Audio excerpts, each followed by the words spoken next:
Welcome to Washington Today on C-SPAN Radio for Tuesday, May 21st, 2024. Secretary of State Antony Blinken tells the Senate Foreign Relations Committee the Biden administration wants to work with Congress on an appropriate response to what he calls the profoundly wrong-headed decision by the International Criminal Court's chief prosecutor to seek arrest warrants for the Israeli Prime Minister and Defense Minister. President Joe Biden announces 1 million claims under the PACT Act have been approved. That's the law that expands health care and benefits to veterans exposed to toxins, such as through burn pits. Testimony in the Donald Trump hush money trial finishes up without Donald Trump taking the witness stand. Closing arguments will happen next week, and then it's in the hands of the jury. During a break in the trial in New York City, Donald Trump comments on the Biden administration releasing 1 million barrels of gasoline this summer in an effort to lower prices at the pump. Senate Majority Leader Chuck Schumer takes the next parliamentary step to get a revote on Thursday on the bipartisan border security bill. 60 votes will be needed, but many Senate Republicans are saying already they plan to vote no again. Treasury Secretary Janet Yellen, in a speech to Germany, calls on Europe to support the U.S. in taking a tougher position on cheap Chinese exports of green technology, such as solar panels and electric vehicles. And consumer advocates warn of Zelle digital payment platform scams, testifying before a Senate subcommittee. And we start with the Senate Foreign Relations Committee hearing with Secretary of State Antony Blinken. As he was giving his opening statement, he was interrupted by pro-Palestinian protesters. The need for U.S. global leadership and for cooperation with allies and partners has never been greater. The People's Republic of China is pursuing military. Was 6 years old when Israelis killed her. Raqqa was 6 years old. Blinken, you will be remembered as the butcher of Gaza. You will be remembered for murdering innocent Palestinians. Those protesters were removed from the Senate Foreign Relations Committee. A story from CNN says that Secretary Blinken said he wants to work with Congress on legislation to penalize the International Criminal Court after it applied for arrest warrants for Israeli Prime Minister Benjamin Netanyahu and Defense Minister Yoav Gallant. Blinken's comments were an early indication of the Biden administration's openness to taking action against the Netherlands-based court for its application for arrest warrants for the senior Israeli officials. The court's chief prosecutor, Karim Khan, also issued warrants for senior Hamas officials, including its leader in Gaza, Yahya Sinwar. That was reporting from CNN. Secretary Blinken answered questions about this from Senator Jim Risch, Republican from Idaho, ranking member on the Foreign Relations Committee. Sometimes we don't agree on stuff, but I got to tell you, on the ICC, you got it exactly right. Your characterization of it being shameful equivalence that they have engaged in yesterday is actually stunning. As you know, in the last administration, the Trump people did an executive order to do sanctions on certain members of the ICC who were investigating us for things that happened in Afghanistan. President Biden's administration came in and dissolved that executive order, as you know. For your information, you probably know about this, but there's a number of us up here that are working on a legislative approach to this that includes not only the Afghanistan question, but also includes the question of the ICC sticking its nose in the business of countries that have an independent, legitimate, democratic judicial system. And obviously they violated that yesterday. Can you support this? Obviously, you want to see the devil's in the details, obviously, in the legislation, but do you think you can support a legislative approach to this? Senator Risch, in short, let's look at it. We want to work with you on a bipartisan basis to find an appropriate response. I'm committed to doing that. As you say, the devil's in the details, so let's see what you got, and we can take it from there. But I think from our perspective, going back, in lifting sanctions that were previously implemented, the intent, the purpose was to find the best way to protect our service members who served in Afghanistan, and we believe that we did that.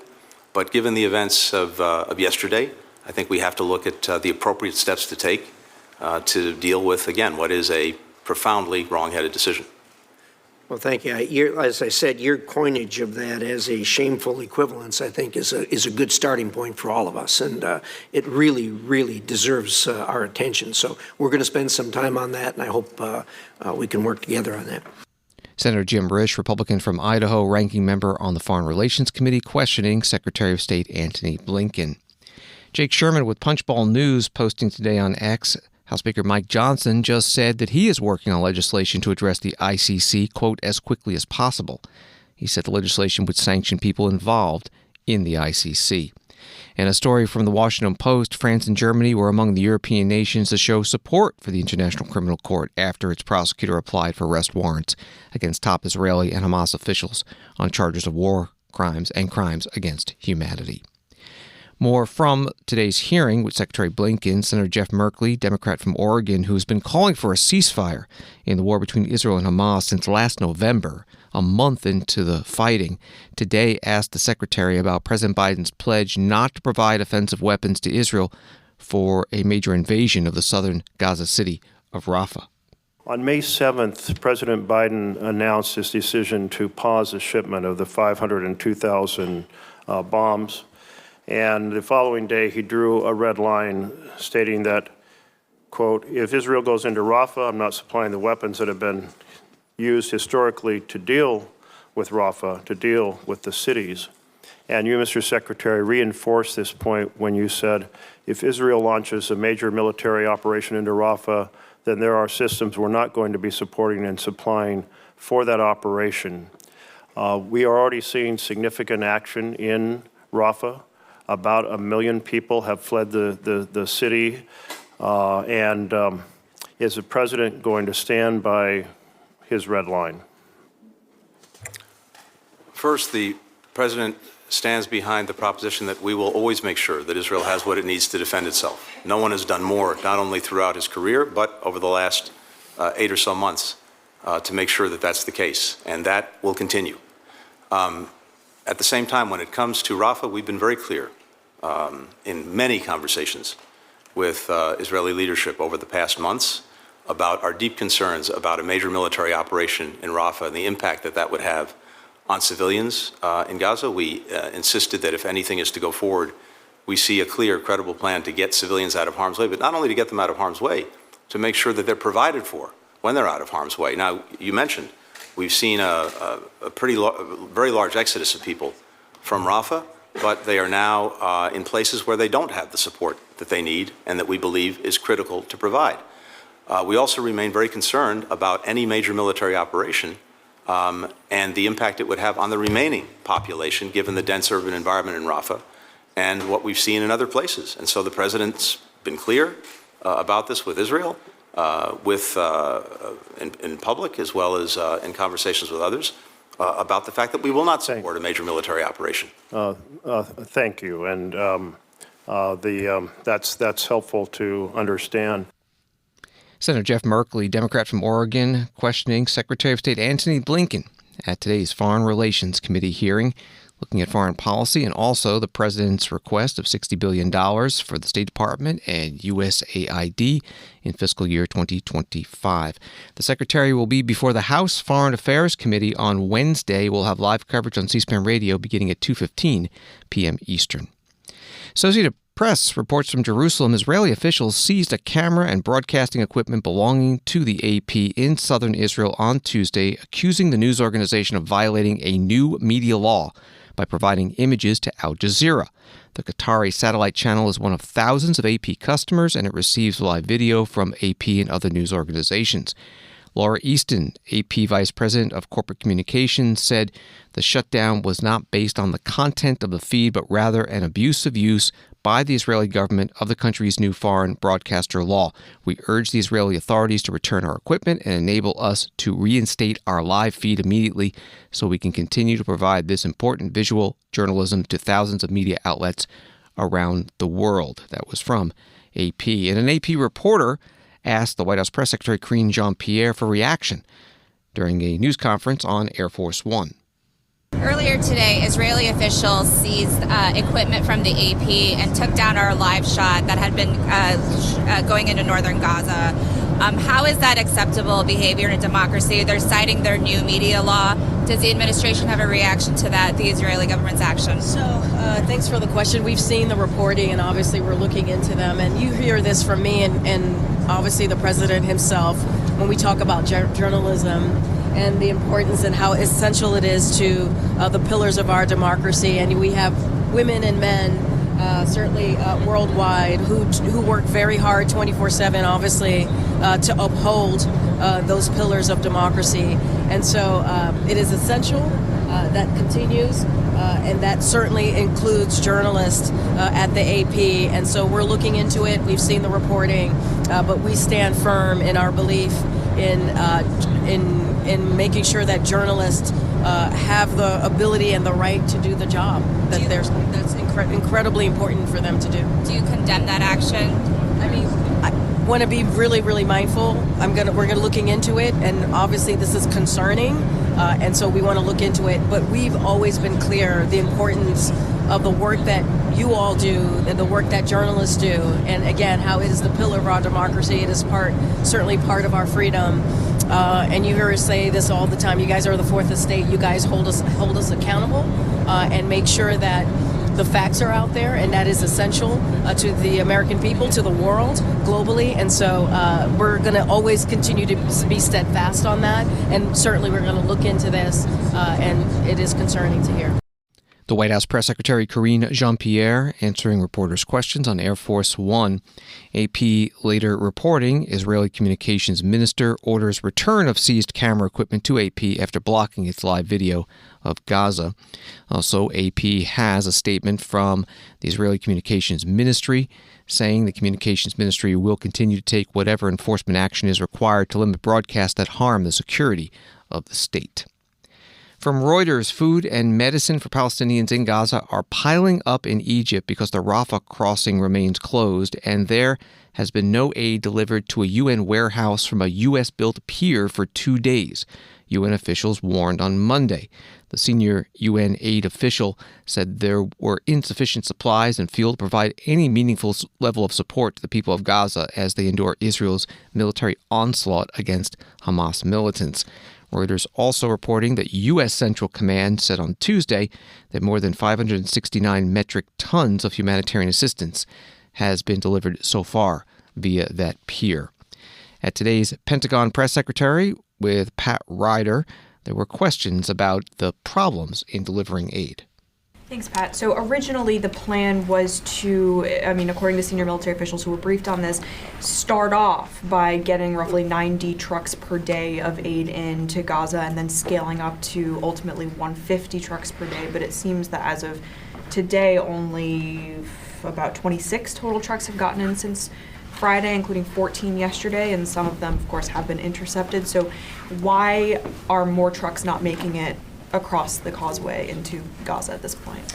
Yeah, so a couple of things, Natasha. So first of all, I would emphasize, a key point that you just made, that is aid is flowing in, and that's additional aid for the people of Gaza, and so that's a very good thing.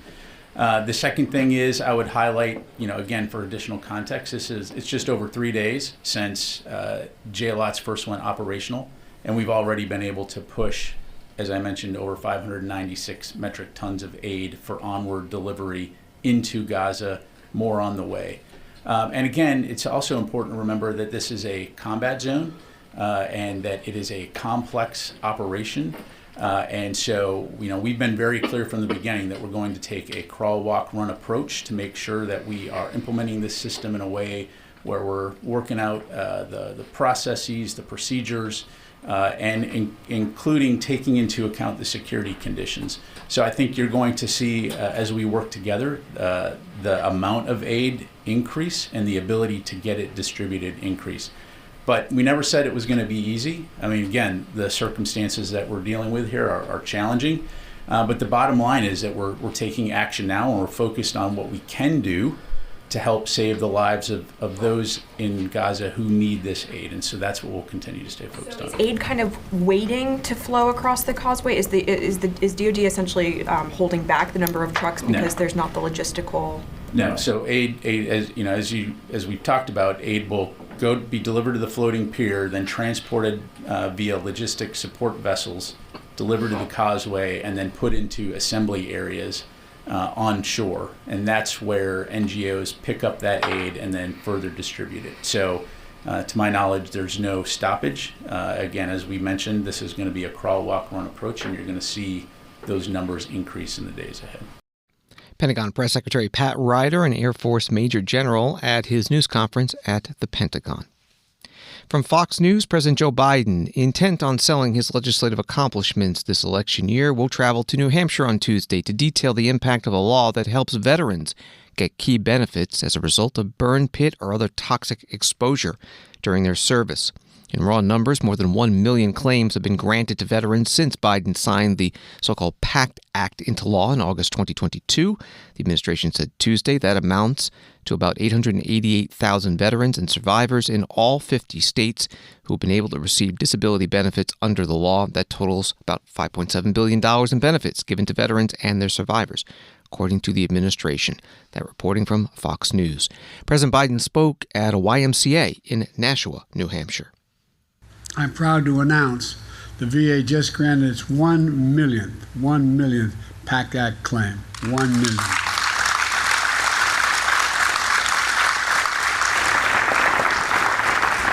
A major milestone, providing $5.7 million in benefits to 890,000 veterans and their families so far in hand, including 3,000 here in New Hampshire. It matters because too many service members have not only braved the battlefield, but they also, while breathing in toxic fumes and from burn pits and other means. You know, pits as big as a football field, 100 yards long, 10 feet deep, that incinerate all the wastes of war, everything from tires to chemicals to jet fuel and so much more, so much more. Smoke thick with poison, spreading through the air into the lungs of many thousands of troops who lived and worked near them. One of those burn pits. I know, I saw them in Iraq and Afghanistan, and my many times in and out, you could smell it in the air. And when our troops came home, many of the fittest, best trained warriors we've ever seen, we saw like in 9/11 fighters, for firefighters. They were incredibly helpful in making my case. Because what happened? Look at all those firefighters that died of cancer as a consequence of being exposed to those toxic fumes. Headaches, numbness, dizziness, trouble breathing, cancer, brain cancer. Folks, you suffered long enough. You shouldn't have to prove that your illness came from their service. But thanks to the PACT Act, you don't have to prove it now. My son Bo was one of those veterans.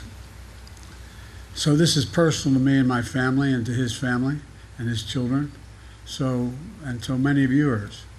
So I took office, I determined that come hell or high water, we're going to protect the heroes and protect our nation. President Biden at the Westwood Park YMCA in Nashua, New Hampshire, an audience with veterans and survivors. From an AP article, before the PACT Act became law, the Department of Veterans Affairs denied 70% of disability claims that involve burn pit exposure. Now the law requires the VA to assume that certain respiratory illnesses and cancers were related to burn pit or other toxic exposure, without the veterans having to prove the link. The Energy Department announcing today it will sell 1 million barrels of gasoline, about 42 million gallons, 100,000 gallons at 100,000 barrels at a time. And it's going to be time to lower costs at the pump over the summer. Former President Donald Trump, a Republican presidential candidate, commenting about this today. Donald Trump spoke outside the courtroom where his hush money criminal trial in New York City is taking place. Now, on another note, Biden is releasing 1 million barrels of oil from the Northeast Reserve in a bid to lower prices at the pump just before the election because he's unable to drill properly. So he's destroyed everything we had. We were energy independent. We were shortly going to be energy dominant. And now he has to go into what's called the strategic reserves to give oil and gasoline essentially for cars, so they don't have to go up to $7, $8, $9 a barrel. By the way, if he ever got in again, you would be paying more than $10 a barrel. You better hope he doesn't get elected, those that drive cars. And by the way, and everybody else in our country. So this is a big story. Just came out. He's releasing 1 million barrels of oil and the strategic reserves. He's been doing this to keep the prices down, but the prices are now higher than they've been in a long time. They're very high. And so he's trying to stop that because high gasoline prices are not good for elections if you're on his side of it. But nothing he's done has been good for elections. Everything he's done has been very bad for our country.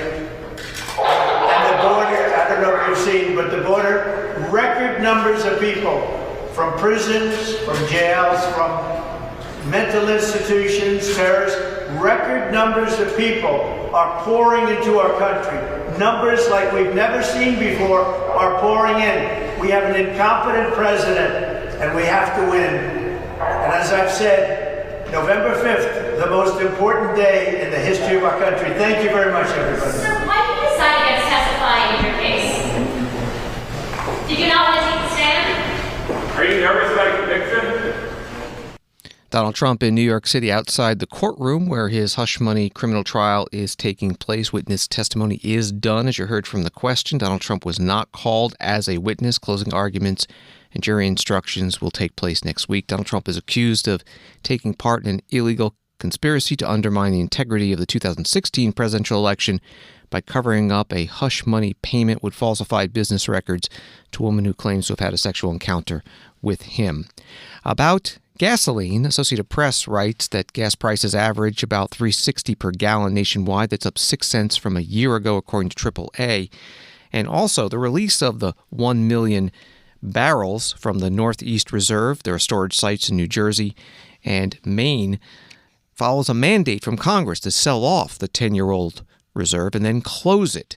And the Energy Department said that the release was timed to provide relief for motorists in the summer driving season. That was from AP. A video shared on Donald Trump's Truth Social page on Monday and then removed today included a reference to establishing a unified Reich in hypothetical headlines that also had economy booms if Donald Trump were to win the presidential election in November. It appears that the underlying newspaper headline video template was full of World War II references dealing with Nazi Germany. The @BidenHQ campaign site on X writes, Trump posts a new ad foreshadowing a second Trump term that says he will create a unified Reich echoing Nazi Germany. A Trump campaign spokesperson telling AP in a statement this was not a campaign video. It was created by a random account online and reposted by a staffer who clearly did not see the word while the president was in court. Vice President Kamala Harris mentioned all of this during her speech today in Philadelphia at the Service Employees International Union Convention. In this moment, extremists are trying to divide our nation. And we see them as they encourage xenophobia and hate. Just yesterday, the former president of the United States, who praises dictators, who said there were very fine people on both sides in Charlottesville, let's not forget, took to social media and highlighted language from Nazi Germany. Highlighted language from Nazi Germany. This kind of rhetoric is unsurprising coming from the former president, and it is appalling. And we got to tell him who we are.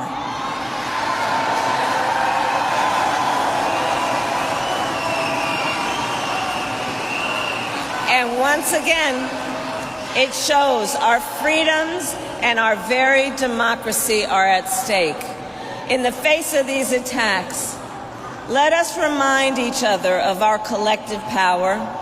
Let us continue to stand against those who dare to attack our freedoms. And let us continue to fight to make real the promise of America for paid family leave, for affordable child care, to secure a pathway to citizenship for dreamers and their families, to lower rents and help more Americans buy a home. Vice President Kamala Harris at the Service Employees International Union Convention today in Philadelphia. Jerusalem Post reports that President Joe Biden said at a fundraiser in Boston today about that post, this is Hitler's language, not America's. C-SPAN's Capitol Hill producer Craig Kaplan posting on X, the Senate Majority Leader Chuck Schumer from the Senate floor today said, "I filed cloture on the motion to proceed to the Bipartisan Border Act, the same bill negotiated 3 months ago by the bipartisan group of Senators Murphy, Sinema, and Lankford. Senate will vote on this bipartisan bill on Thursday." And then Craig Kaplan adds 60 votes will be needed. Senator Chris Murphy, Democrat from Connecticut, was the lead Senate Democratic negotiator on that bipartisan border bill, and he spoke to reporters about it today. People in this country are proud of our history of immigration. They want America to be a place where people can come to find a better life, to reunite with their family, to flee violence or persecution or torture. But they want our immigration system to be done in an orderly way. And at the end of last year, when 10,000 people were showing up every day at our southern border, that was not orderly. That put a strain on our law enforcement. It put a strain on our cities. And people in this country knew that we needed to make changes to how we bring people into this country at the southwest border. And that's exactly what we did. Our bill doesn't stop the ability of people to come to the United States. It just puts in place a more orderly system where you will never again have 10,000 people showing up on an individual day, because it allows the president to shut down asylum claims when they overwhelm our resources. Never again will someone wait for 10 years to have their asylum claim processed, because we put in a new system with additional resources so that people's asylum claims will be taken care of in months, not in years. This bill, if it passes, would be effective in bringing order to the southwest border. And that is the reason that Republicans killed it earlier this year. Because Donald Trump said, plain and simple, "I don't want you to do anything." Mitch McConnell admitted it at a press conference. Senator McConnell stood up and said, the President of the United States told us to do, the former President of the United States told us to do nothing. The question that we believe is so important, that we want to have another debate in the Senate, is this: do you care more about the security of your country, or do you care more about the political prospects of your party and your presidential candidate? Senator Christopher Murphy, Democrat from Connecticut, at the regular Tuesday afternoon Senate Democratic Leadership and News Conference. The Senate Republican leaders also held their regular news conference, and John Barrasso of Wyoming spoke about that border security bill, the test vote Thursday. Chuck Schumer is going to bring to the floor of the Senate a so-called immigration bill this week that he knows is doomed to fail, because it failed the last time he tried the same trick. Democrats are desperately trying to deflect the blame for the damage that's been caused to our country as a result of our wide open southern border. People all across the country know that it's the Democrats' fault for bringing in the drugs, the death, the destruction that comes from our southern border. When Joe Biden took that first step into the White House as president, our southern border was secure. He threw open the border along with the Democrats, and 10 million illegal immigrants invaded our country. People on the criminal watch list, cartel criminals, drug dealers, people from all parts of the world came across our southern border. Just a few weeks ago, a couple of those illegal immigrants who came in were arrested trying to break in to our Marine Corps base that holds our combat command. One apparently was on the terrorist watch list.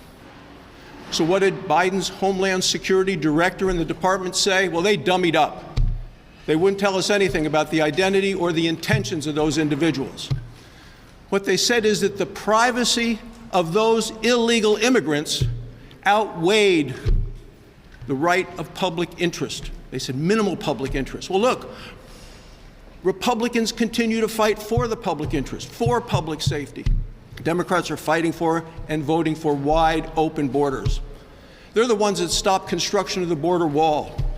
They're the ones that stopped telling people to leave the country, evicting people who were here who are criminal illegal immigrants. They're the ones that stopped allowing the Border Patrol to enforce the laws of the land. So Chuck Schumer is going to be in here trying to throw a Hail Mary pass to save his vulnerable Democrats. The election is just a few months away. The American people will have an opportunity at that time to hold accountable Joe Biden and these open border Democrats. Senator John Barrasso, Republican from Wyoming, at a news conference with other Senate Republicans. Again, the test vote on the bipartisan border security bill, a revote, is Thursday. 60 votes will be needed to advance it.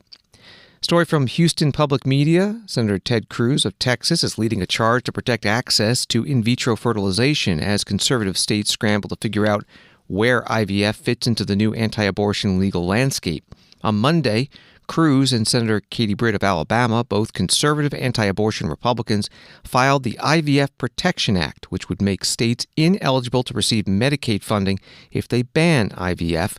The bill comes in response to a ruling from the Alabama Supreme Court earlier this year that said that embryos are protected human life when it comes to the state's wrongful death statute.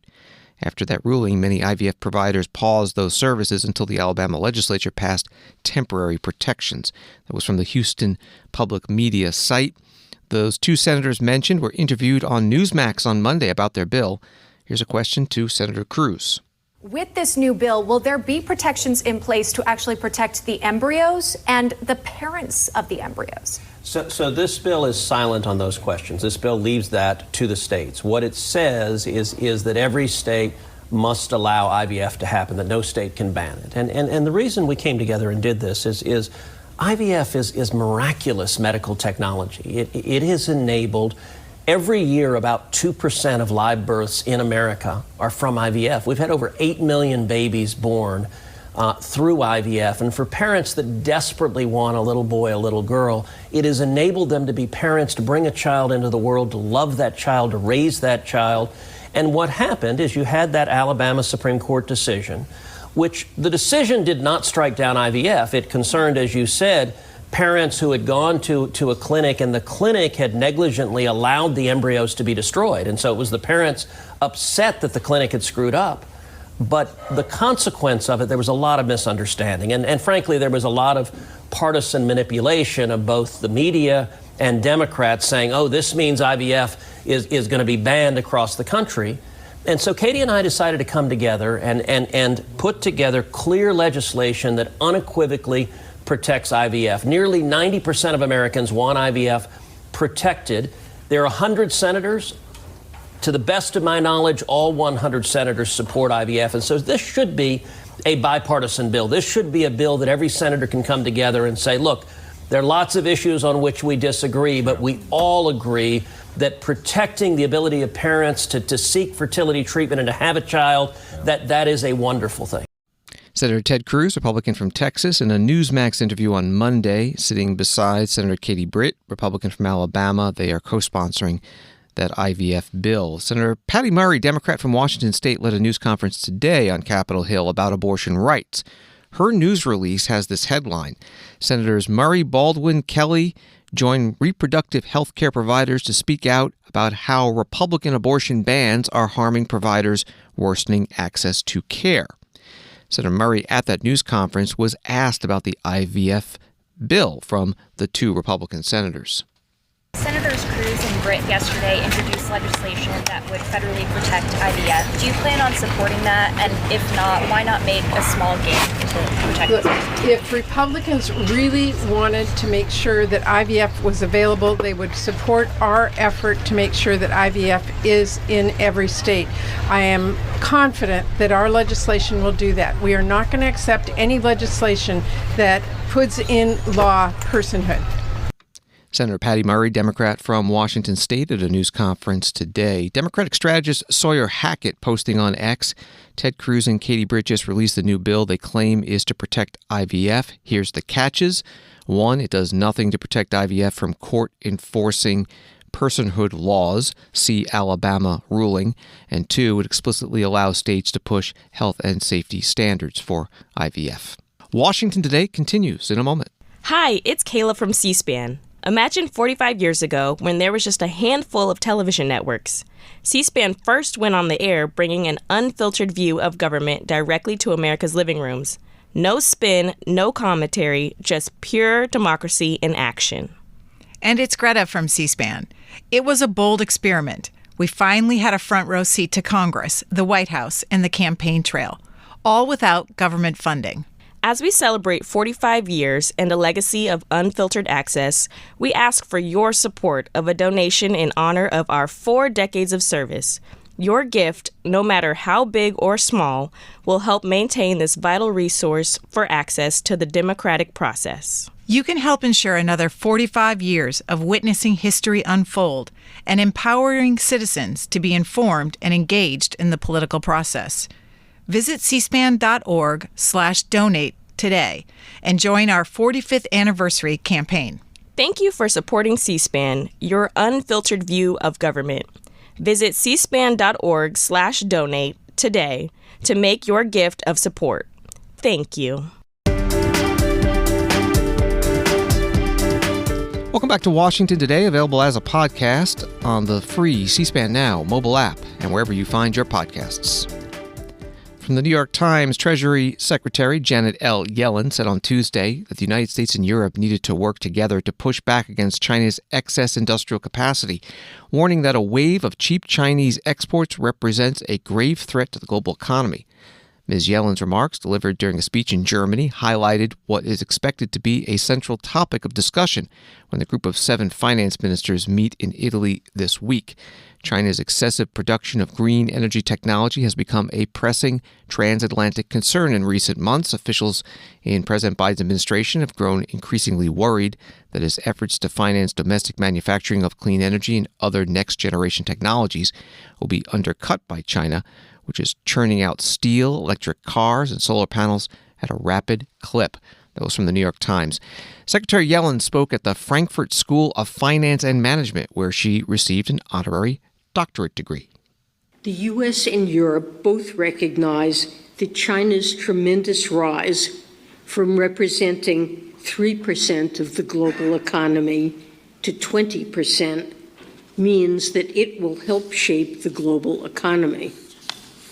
Guided by President Biden, I've worked to put the U.S.-China economic relationship on surer footing for the benefit of people around the world.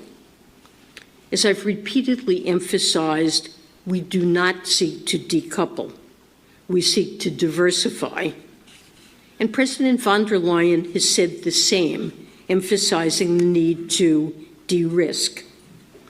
Our critical mineral supply chains are currently over-concentrated in China. We saw the danger of over-reliance during the COVID pandemic and in the immediate aftermath of Russia's invasion. So the United States has pursued an approach I've called friendshoring, to deepen economic ties with a wide range of partners and allies, to build resilient supply chains that advance our energy and economic security. We've also engaged directly with China on areas where the U.S. and Europe, along with many others, are concerned by China's actions, from its pursuit of economic coercion to macroeconomic imbalances that are leading to industrial overcapacity. Following my trip to China in April, where I raised these issues with my counterparts, Chancellor Scholz, President Macron, and President von der Leyen have done the same. And industrial overcapacity not only poses a threat to firms in the U.S. and Europe, it could also prevent countries around the world, including emerging markets, from building the industries that could power their growth. Last week, the United States announced strategic and targeted steps as a result of a Section 301 review. And the EU and other countries are using their authorities to investigate and consider remedies to China's actions as well. Treasury Secretary Janet Yellen at the Frankfurt School of Finance and Management in Germany. Again, from the New York Times article on her speech, about 37% of all electric vehicle imports to Europe are produced in China, including Chinese brands and ones made by Tesla and German automakers with plants there. Europe is the world's second biggest EV market. From the Wall Street Journal, the path that led Congressman Greg Steube, Republican from Florida, to find common cause with House Democrats and make an end run past his party's leadership started at the airport shoeshine stand last month. Stubbe, who represents a storm-battered coastal stretch between Sarasota and Fort Myers, where many homes still have tarped-over roofs, recalled that he was getting his boots polished at Reagan National Airport when an irate constituent approached him, pointing a finger at the congressman and reminding Stubbe that he had said he would deliver a tax bill to help disaster victims. That was from the Wall Street Journal. That end run is a discharge petition which forces a bill out of committee and to the House floor for a vote. Requires a majority of members of the House to sign, 218. In this case, the vast majority who signed were Democrats. Politico writes that discharge petitions rarely succeed. The last one was in 2015. Here's Congressman Stubbe today on the House floor. Mr. Speaker, I stand in support of H.R. 5863, the Federal Disaster Tax Relief Act of 2023. In a historic act last week, a majority of the House of Representatives made clear that the House should act to provide tax relief to victims of natural disasters all across America. I want to thank every member that stood with me in this fight, and I'm thankful for this bill is finally being debated on the floor. On September 28, 2022, Southwest Florida was ravaged by Hurricane Ian, one of the most devastating hurricanes to ever hit our nation. NOAA ranks Hurricane Ian as the third most costliest hurricane in United States history, killing nearly 150 people and causing billions of dollars in damages. For Floridians, we know that the recovery from Hurricane Ian is far from over. Despite experiencing numerous hurricanes yearly, Floridians are resilient. I've been working tirelessly on disaster relief legislation for Floridians to recover from various storms that have decimated so many communities around our state. The most recurring and pressing issue I hear in my district is that the Suncoast is still waiting for Congress to do its job to provide much-needed relief. More than a year and a half after the landfall of Hurricane Ian, Congress has yet to provide disaster relief for those impacted financially by Ian. I've received thousands of letters, calls, and pleas for help from people in my district who have incurred tens of thousands of dollars in recovery expenses and are having a hard time getting ahead. On 8 separate occasions since 2002, Congress has provided tax relief to victims of natural disasters. Since 2021, over 300 disasters across 47 states have been declared without Congress taking action. Additionally, wildfires across the western United States and Maui have greatly impacted many Americans who have not received any relief from this body. Similarly, the victims of the East Palestine train derailment are facing the same situation. This bill helps everyday Americans and provides them the ability to deduct their expenses from a natural disaster from their taxes.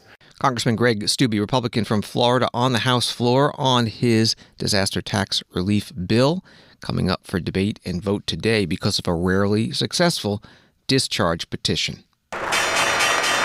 On Wall Street today, the Dow up 66, Nasdaq up 37, S&P up 13.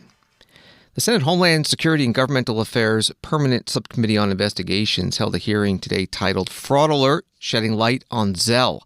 Zelle is the peer-to-peer payment platform used by over 100 million individuals and businesses in the U.S., the most popular one. The subcommittee said the hearing will scrutinize how common fraud and scam schemes are perpetrated using Zelle, the availability of and processes for consumer reimbursement of money lost to scams and fraud, and the extent of current regulatory and legal protections for consumers using P2P money transfer services. One of the witnesses, a college student, Ariana Duval, told her story of being scammed. On the afternoon of May 1st, I applied to a research position from an email I received on April 30th. I believe the hiring manager to be a research professor at my university. After applying via email, by providing my resume, I received follow-up questions. For example, how would you rate your communication skills? Are you a U.S. citizen? And do you have prior research experience? I was then informed that I passed the criminal and academic background screenings. Further instructions from that email confirmed that office supplies would be needed for the position, and I would be sent a check, which I would then need to provide to the sales representative who is responsible for ordering the supplies on my behalf.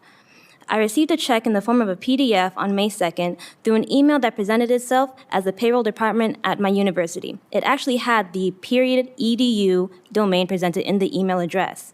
I was given specific instructions to print the check and do a mobile deposit only. Once I deposited the check into my account, the $400 was available immediately on May 3rd, while the $2,000 would be available the following day. I informed the fictitious professor of this and was told to Zelle the money as it became available. I was provided this name and email address of the sales representative and asked to send a screenshot of it with confirmation code. I did as instructed and sent the $400 on May 3rd, followed by the $2,000 on May 4th. Both are listed as pending in my bank account, which I informed the fictitious professor of. At that point, I was told that the sales representative would wait until it's confirmed before shipping the office research supplies. My mother observed something strange with my account, so she called me to figure out what was going on. After asking me several questions, my mother helped me to understand and realize that I was scammed. She told me to contact the bank and file a fraud claim. I called the bank immediately and explained the entire situation to the bank representative. With the representative's assistance, I filed 2 fraud claims, one for the $2,000 and another for the $400. I was told that an investigation would be conducted and I would receive a call back from the bank with a status update. On May 7th, I woke up and was preparing for one of my final exams when I checked my bank account and found that I was in a deficit for the $2,400 that I was scammed into receiving and sending off. I was devastated. In addition to the 5 major final projects that I had due for 4 courses within the last 2 weeks of the school year, where my money was already getting low and I was stressed out of my mind staying up late to complete, I now found myself in debt for the very first time in my life. Ariana Duvall testifying before a Senate subcommittee today about Zelle fraud and scams. The subcommittee chair, Democrat Richard Blumenthal of Connecticut, and the ranking Republican Ron Johnson of Wisconsin had different views about what responsibility Zelle has in these cases. First, here's Senator Blumenthal. All peer-to-peer payment apps are susceptible to fraud, no question about that fact. And I want to be clear that fraud happens on all of them, but Zelle deserves particular attention because of its direct connection to trusted financial institutions. Zelle and the banks that own it offer to customers the appearance of the trust they feel they deserve. But the risks there are real and present, and they simply are failing to protect consumers in the way that they deserve. 13% of P2P platform users report sending money to someone and later realizing it was a scam. And the kinds of scams are various: me-to-me, employment, romance, AI.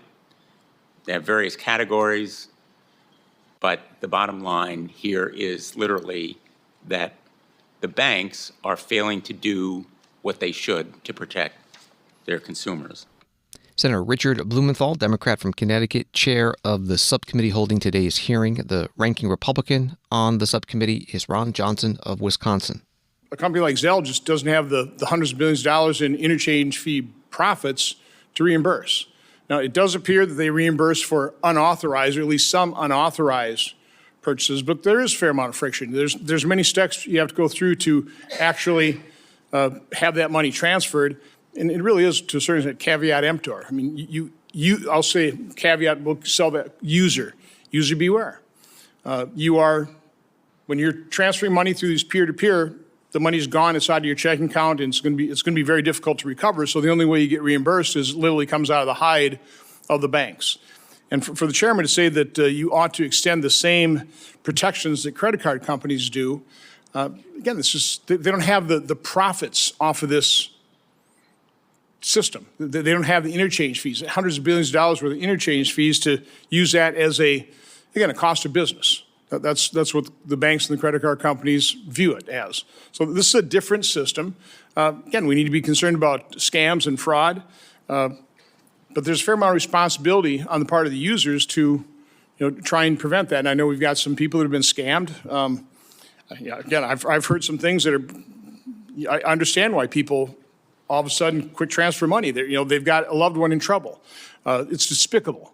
These are crimes that are being committed against them. But to necessarily blame a company that's providing a service without huge financial rewards, like the interchange fees, again, I'm not sure that's realistic to expect.